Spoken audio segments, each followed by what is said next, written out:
1월 1일 날 물론 새 인사를 나누었지만 이제 어제 이번 주에 좋은 시간들 잘 보내셨죠? 다시 한번 인사하시겠습니다. 새해 복 많이 받으십시오. 예, 좌우 옆사람 보시면서요. 새해 복 많이 받으십시오. 자, 복 많이 받으십시오. 복을 세십시오. 영어로 한번 해볼까요? Count the blessing. 자, please를 앞에 다시고요. 시작. Please count the blessing. 아이고, 잘 따라하시네요. Count the blessing. 여러분 많이 복을 세시길 바랍니다. 오늘 말씀의 제목은 가장 위대한 선언이라는 제목으로 말씀을 증거하도록 하겠습니다. 잘 아는 말씀입니다. 로마서 8장 1절로 11절의 말씀, 가장 위대한 선언, 오늘 본문의 말씀을 같이 하도록 하겠습니다. 여러분 신분 상승을 좋아하시나요? 예, 어디에서 어디로 올라가고 싶으십니까? 어디에서 어디로 갈까요? 예, 어디로 올라가고 싶습니까, 여러분들? 보통들 평민들은 다 고위직을 원하실 것이고 또 여러 가지 하기야 능력만 되면 대통령도 되고 싶고 여러 가지 많은 사자 들어가는 사람들도 되고 싶고 많이 그럴 겁니다. 자, 그러면서 나름대로 자기의 신분의 상승을 기대하는 것이 보통 사람의 하나의 큰 목적이면 목적입니다. 그래서 옛날 조선시대 당시에는 그걸 살 수가 없으니까 노비가 뭘 했습니까? 매직을 해서 그 자리를 이렇게 살려고 했던 것을 볼 수가 있습니다. 자, 그러나 그러한 것들은 어떻게 보면 다 일시적인 것이죠. 그런 것들로 결코 모든 것을 다 이루어질 수도 없을 뿐만 아니라 한 대에서 보통 많이 가봐야 15년 그쯤 보통 20년까지 가는 것이 보통입니다. 자, 그리고는 단발성으로 끝나는 것이 하나의 요인일 것입니다. 자, 그런데 오늘 본문의 말씀을 보니까요,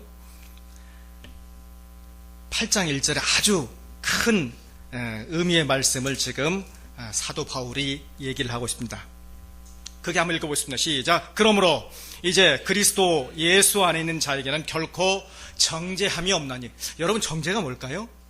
정죄, 벌의 대가.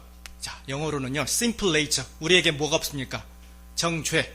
이제 더 이상의 어떤 책임이 없는데 무슨 책임이 없느냐? simple nature. 죄성이 다 이제 없어졌다는 것을 의미한다는 것입니다. 죄성이 이제 예수 그리스도로 말미암아, 보혈의 피로 말미암아 모든 것이 다 감하여졌다는 사실을 분명히 얘기하고 있습니다.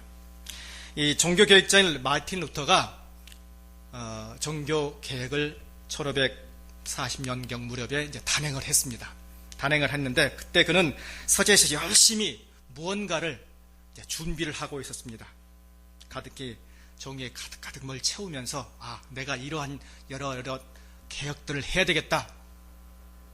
자, 이렇게 준비하고 있는데 꿈에선가 마귀가 나타납니다. 자, 그러면서 그를 계속해서 설득을 합니다. 야, 루터야, 네가 지금 가지고 있는 지금 그 책을 보고 종이를 봐라.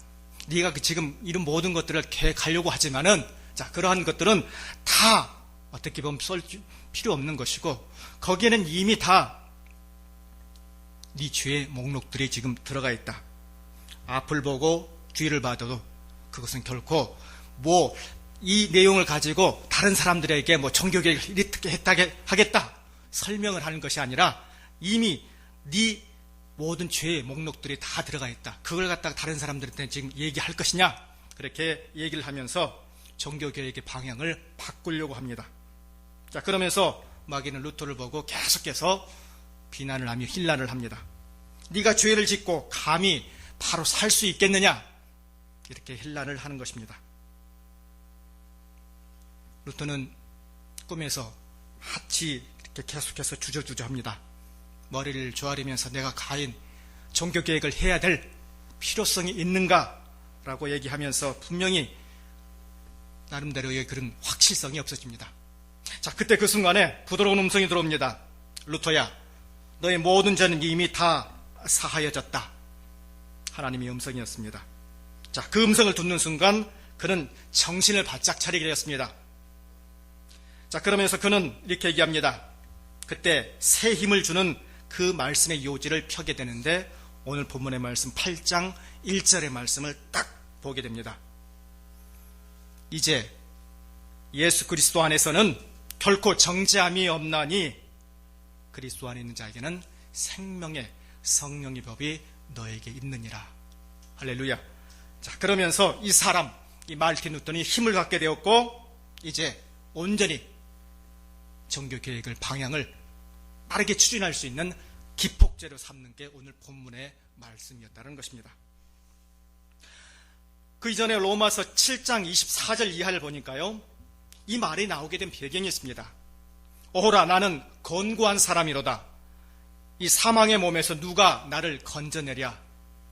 지금 사도 바울은 계속해서 이 율법이라는 문제 때문에 율법이라는 것이 과연 무엇인가, 이게 과연 천국에 갖고도 계속 들어갈 반드시 필요한 지참물인가, 계속해서 그렇게 고민을 했던 것입니다. 자, 그러면서 자기를 자책하면서 나는 곤고한 사람이다. 내가 과연 어떻게 이 사망의 몸에서 나를 구원해 줄 수 있는가라는 그런 문제를 계속해서 가지고 살았습니다. 자, 그런데 이 그러한 모습을 이제 한숨에 깨트리면서 더 이상은 사단의 노예가 아니라 올바른 하나님의 그 길로 따라갈 수 있는 아주 중요한 구절을 오늘 8장 1절에서 이르길 해주고 있는 것입니다. 그리스도 예수 안에서 결코 내 본성, 심플 네이처는 이미 다 사라졌다는 것입니다. 하나님을 떠난 사람은 여러분 사탄의 노예입니다. 사탄은 인간을 파멸시키기 위해 여러 가지 목적을 다 가지고 그 사람들을 아주 조목조목 따져 들어갑니다. 이 사탄이라는 이름 자체에는 뭐가 들어가 있냐면요, 참소자, 좀 어려운 말이죠. 고발자라는 의미를 가지고 있습니다. 어큐자라는 의미죠. 계속해서 이 사람을 지적하기 위해서, 꼬투리라도 잡기 위해서 계속해서 뭔가를 캐내려고 한다는 것입니다. 또 요한고시록에 보면 공중 세력을 잡은 자, 권세를 잡은 자라고 얘기를 하고 있습니다. 자, 그러면서 이 사탄이라는 세력이 계속해서 사람을 공격하며 죄 목록을 계속해서 빼내는 것입니다. 자, 그런데 이제 예수 그리스도를 믿는 자에게는 결코 이러한 모든 것들이 다 사라졌다고 분명히 얘기를 하고 있습니다. 무슨 근거로 그렇습니까? 일찍이 이 어드만이라는 신학자는 이 로마서 8장 1절의 말씀을 성경의 대성전, 즉 Great Temple이라고 하면서 가장 신약의 뿐만 아니라 구약 성경, 그러니까 신약 모든 성경의 가장 핵심된 메시지라고 분명히 얘기를 하고 있습니다. 그만큼 중요하다는 것입니다. 예수 그리스도를 믿는 자에게는 결코 정죄함이 없나니 정말로 위대한 선행이 아닐 수가 없습니다. 구원의 요소로 말미암아 이 구원이라는 것에 계속해서 흔들려 있던 자들에게 큰 희망을 주고, 내가 분명히 예수 그리스도를 이제 믿었으니까 결코 정죄함이 없구나 하는 반드시 큰 확신을 주는 메시지라는 사실을 분명히 오늘 본문의 말씀은 얘기하고 있습니다. 자, 그러면서 오늘 본문의 말씀 이렇게 얘기합니다. 우리는 이제 예수 그리스도를 믿는 자로서 옛날에 그 어떤 그 구습의 모습에서 벗어나서 이제 새로운 모습으로 거듭난 새로운 피조물이 됐다는 사실을 분명히 얘기해 주고 있습니다. 자, 그런 사람들에게는 결코 정죄함이 없다는 것입니다. 자유인으로서 살 수 있다는 사실을 분명히 인지시키고 있습니다. 자, 그런데 여러분들 좀 어려운 말이긴 하지만요, 여러분들 이 자유인이 되기까지 그 과정, 누구의 힘이 필요합니까? 예수 그리스도를 통해서 2절에 보니까요, 그리스도 예수 안에 있다는 생명의 뭐가요? 성령의 법이 모든 죄와 사망의 법에서 모든 것들을 다 해방시켰다라고 분명히 얘기하고 있습니다. 여러분 주위에 여러분 각 한 사람 한 사람의 예수 그리스도의 보혈과 함께 성령께서 친히 간섭하여 주신다는 사실 여러분 인식하고 계십니까? 자, 그러한 분명히 죄와 사망이 여러분들을 늘 간섭한다 할지라도, 그러나 그 모든 것들 다 가로막아주고 온전히 사면장 자유인으로서의 사명을 주신다는 그 사실, 누구를 통해서요? 예수 그리스도의 보혈의 피와 그리고 이 성령의 크신 충만이 여러분들에게 있을 때 모든 것들이 가능하다는 것입니다. 예전에는 죄수였지만, 자, 그러나 이제 해방자로서 사면이 복권된 그러한 삶을 살 수 있음을 분명히 인식해 주고 있습니다. 이것이 어떻게 가능합니까? 그것은 율법을 해방시켰기 때문이라고 하십니다. 율법의 기능은 다만 죄를 깨닫게 할 뿐이지 인간을 구원하거나 혹 자유롭게 하거나 생명을 가져다 주지는 못한다는 것입니다. 율법으로는 결코 생명을 보호할 수가 없습니다. 아무리 인간이 율법대로 살려고 하지만은 그러면 그럴수록 더욱더 죄만 짓는다는 사실입니다. 한마디로 말해서 율법 자체로는 구원이라는 것은 결코 성립될 수도 없고 불가능하다는 사실을 얘기해 주는 것이죠. 그러면서 8절 3절에 이렇게 얘기합니다. 8절 3절에 율법이 육신으로 말미암아 연약하여 할 수 없는 그것을 하나님은 뭐 하신다고요? 하시나니 곧 죄로 말미암아 자기 아들을 죄 있는 육신의 모양으로 보내어 육신의 죄를 정하사. 결국 누구를 통해서 가능하다는 겁니까? 예수 그리스도를 통해서 이 모든 것들이 다 가능하다는 사실을 얘기해 주고 있습니다. 구원의 프로젝트라는 것을 성립시키기 위해서, 하기 위해서 예수 그리스도를 보내셨다는 사실을 분명히 얘기해 주고 있는 것입니다. 하나님은 모든 것을 다 하십니다. 율법은 우리 안에서 우리를 위해서 구원할 수 없다는 것을 다 알고 계십니다. 하나님이 율법을 주심으로가 아니라 아들을 주심으로 모든 구원이 가능하다는 사실 익히 아시고 계셨다는 것입니다. 자기 아들을 죄 있는 육신의 모양으로 보내어서 이 모든 문제를 다 해결하신다는 것입니다. 예수님은 죄의 모든 그 문제를 위하여 이 세상에 오셨음을 아시길 바랍니다. 혹자는 이렇게 얘기합니다. 이것을 율법을 상징하는 호렙산, 구약에서의 호렙산 있죠? 여러분, 호렙산에서 모세가 뭘 받았습니까? 십계명을 받았죠. 자, 호렙산과 그리고 복음을 상징하는 변화산, 변화산은 뭡니까? 예수 그리스도께서 12사도와 함께 있었던 그러한 장소이죠. 자, 호렙산에서의 그 모세와 변화산에서의 그 예수 그리스도와 그 모든 12제자들 그리고 백성들, 이 호렙산에 있을 때는 가히 백성들이 그곳에 근접할 수 없었습니다. 그렇죠? 왜요? 너무나 하나님을 대면하는 그 자체가 무서웠기 때문에 그만큼 거리감이 있었다는 것을 의미하는 것입니다. 자, 그런데 변화산상에서의 그 예수님과 다른 사람과의 만남, 12제자와 사람과의 만남 어떻습니까? 거리감이 좁혀졌고 만날 수가 있었고, 자, 그로 인해서 예수 그리스도를 만남으로 인해서 모든 사람들이 치유되고 회복되어지는 것을 볼 수가 있었습니다. 중보자로서 예수 그리스도를 만남으로 말미암아 놀라운 변화들이 벌어졌다는 것입니다. 호렙산에서의 모세의 제자들은 모세에게 가까이 가기를 싫어했지만 중보자 예수님의 제자들은 가까이 가서 그 기쁨을 배가했다는 사실을 우리는 알 수 있다는 것입니다. 율법이 주는 거리, 즉 거리낌이나 그리고 아주 근엄한 그러한 모습에서 이제 벗어나서 이제 복음이라는 놀라운 요소가 우리에게 더욱더 근접하게 왔다는 것입니다.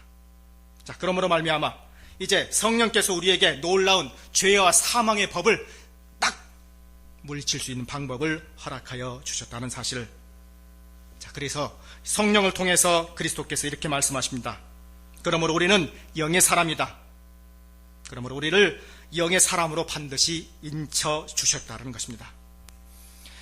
특별히 여러분 주목하시길 바랍니다. 9절에서 11절까지 우리 다시 한번 읽어보도록 하겠습니다. 좀 졸리시죠? 자, 잘 따라오시기 바랍니다. 만일 너희 속에 하나님의 영이 거하시면 너희가 육신에 있지 아니하고 영에 있나니 누구든지 그리스도의 영이 없으면 그리스도의 사람이 아니라, 또 그리스도께서 너희 안에 계시면 몸은 죄로 말미암아 죽은 것이나 영은 의로 말미암아 살아 있는 것이라. 예수를 죽은 자 가운데서 살리신 이의 영이 너희 안에 계시면 그리스도 예수를 죽은 자 가운데 살리신 이가 너희 안에 거시는 그의 영으로 말미암아 너희 죽을 몸도 살리시리라. 자, 9절, 10절, 11절. 딱 보시면 하나의 어떤 조건, 문장의 형태들이 나타나는데 문장의 어떤 형태들이 나타납니까? 너희가 만일 너희 속에 거하시면, 그리고 10절에 보면 또 그리스도께서 너희 안에 계시면 뭡니까 여러분들? 조건절이죠. 흔히들 우리가 말하는 조건절입니다. 자, 그런데 우리나라 성경에서는 이렇게 번역을 하지만 그러나 이 헬라어 성경에서는 그렇게 얘기를 하지 않고 이것이 하나의 조건이 아니라 분명한 사건, 사실이라는 것을 얘기해 주고 있습니다. 그렇게 풀이해 보면 무슨 말입니까? 그리스도께서 너희 안에 계시기 때문에 이렇게 번역할 수가 있고요. 영이 너희 안에 계시기 때문에 의미가 확실히 달라지죠. 뭐뭐 안에 계시면 내가 하겠습니다. 조건절이 아니라 이미 영이라는 것이, 그리스도의 영의 모습이 이미 우리에게 있기 때문에, 이미 있습니다. 이미 있기 때문에 모든 것들이 다 가능하다는 사실을 얘기해 주고 있는 것입니다. 여러분 믿으십니까? 영에 있는 여러분들은 영의 사람입니다. 믿으십니까? 영의 사람입니다. 성령을 가지고 있는 사람이라는 것입니다. 그러므로 우리가 예수 그리스도를 바로 믿고 그 말씀에 따라 철저히 살고자 할 분명한 목적이 있음을 오늘 본문의 말씀은 얘기하고 있는 것입니다. 예수 그리스도를 죽은 자 가운데 살리신 이의 영이 너희 안에 이미 있기 때문에, 믿으십니까? 이미 있다는 사실 분명히 기억하시길 바랍니다. 자, 그러면 이제 여기까지는 어떻게 보면 아주 이론적인 부분입니다. 자, 그러면 과연 우리가 예수 그리스도를 믿는 자로서 어떻게 살아야 할까요? 예수 그리스도를 믿는 자로서 5절로 8절까지, 자, 예수 그리스도를 믿는 자로서 과연 어떻게 살아야 될 것인지 구체적으로 잘 열거해 주고 있습니다. 5절 말씀을 한번 보도록 하겠습니다. 육신에 따르는 자는 육신의 일을, 영을 따르는 자는 영의 일을 생각하니. 뭐 하지 말라는 겁니까? 육에 속한 일을 결코 하지 말라는 것입니다. 여러분 이 숫자 보이세요? 이 뭘까요? 영. 요건요. 뭐가 좀 이해가 가세요? 영. 어떻게 살라는 겁니까, 여러분들? 영에 속하라는 거고, 그리고 여기에 속하지 말라는, 아주 그냥 단순하게 한번 그려봤습니다. 영과 육이 있습니다. 영에 속하고 육에 결코 속하지 말 것을 분명히 얘기해 주고 있다는 것입니다. 영을 쫓는 자는 영의 일을 생각할 수밖에 없습니다. 본문에서 우리에게 알기 쉽게 영을 쫓는 자와 그리고 육신을 쫓는 자를 계속해서 대비시켜가면서 얘기를 하고 있습니다. 육신을 쫓는 자의 결국에 그 마지막 길은 무엇입니까? 사망이라는 것입니다. 사망이기 때문에 결코 우리는 그와 함께 살 수가 없습니다. 또한 하나님과 원수된 자라고 분명히 얘기해 주고 있습니다. 여러분 요사이 흑백 논리 갖지 말라 그렇게 얘기를 합니다만은, 그러나 우리가 성경을 공부하다 보면요, 결코 흑백 논리를 따르지 않고서는 가히 그렇게 갈 수밖에 없다는 사실을 기억하시길 바랍니다. 라오디게아 교회가 여러분 무슨 교회라고 지적을 받았습니까? 뜨뜻 미지근한 교회. 무슨 말입니까?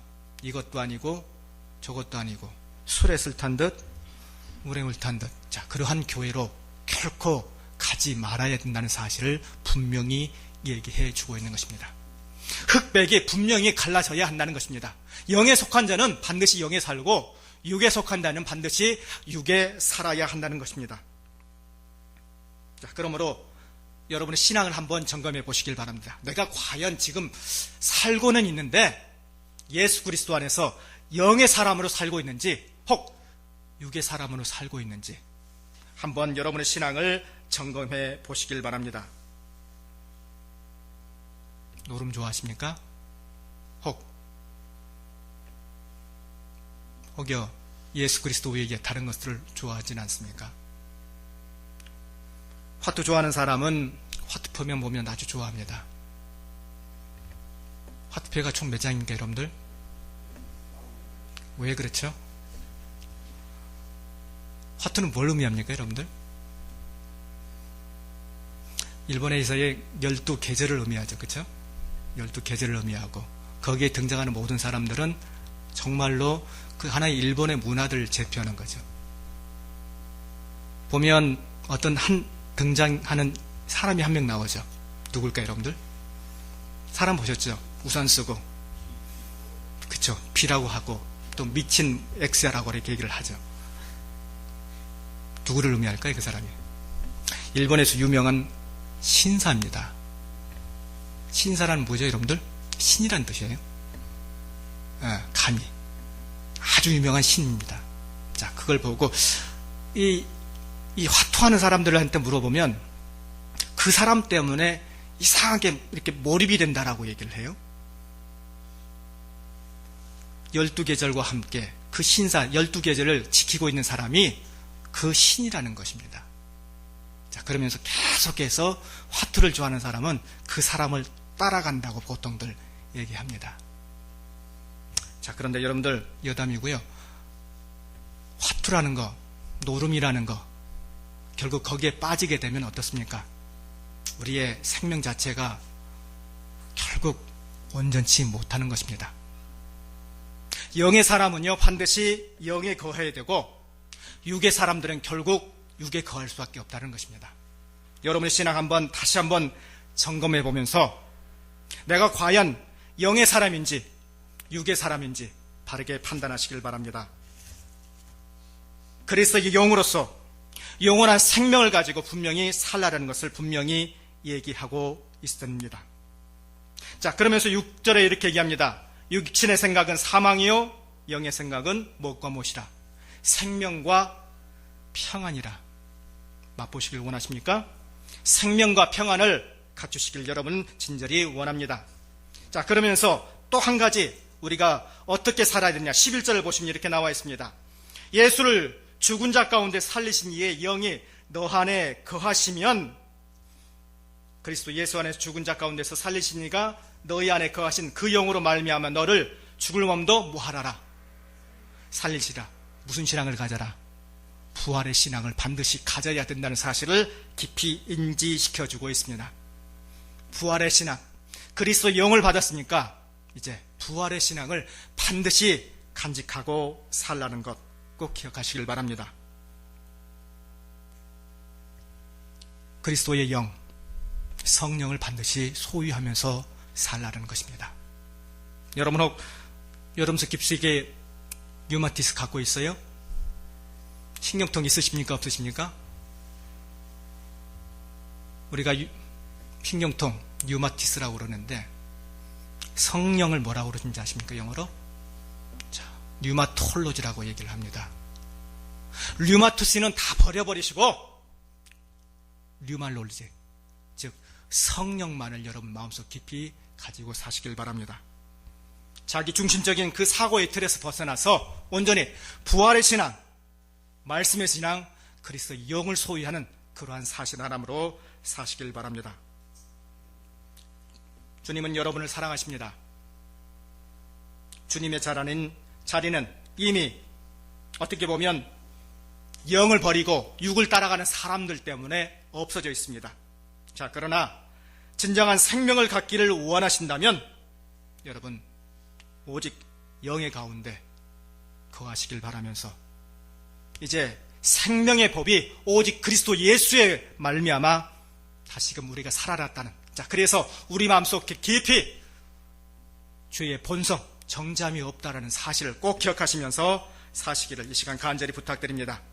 하나님이 영이요, 그리스도 영이 없으면 그리스도의 사람이 아니요, 하나님이 영이신 성령으로 인도하시는 예수 그리스도의 놀라운 그 말씀을 기억하면서 항상 사시기를 이 시간 간절히 축원드립니다.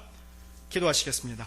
은혜가 풍성하신 주 하나님 감사합니다. 아버지 하나님께서 오늘 이 시간 우리에게 가장 큰 위대한 선언을 선포해 주시고 그 말씀에 따라 살기를 원하올진데 하나님이여 우리 마음 가운데 결코 정됨이 없는 그 신앙 따라가기를 진심으로 소원하옵나이다. 성령의 법이 죄와 사망의 법에서 우리를 해방하여 주셨음을 우리는 압니다. 아버지 하나님, 이제 그 신앙 따라서 분명한 신앙을 가지고 오직 주님만을 바라보며 살 수 있는 그러한 신앙 갖게 하여 주시옵소서. 주 예수 그리스도 이름으로 기도하옵나이다. 아멘.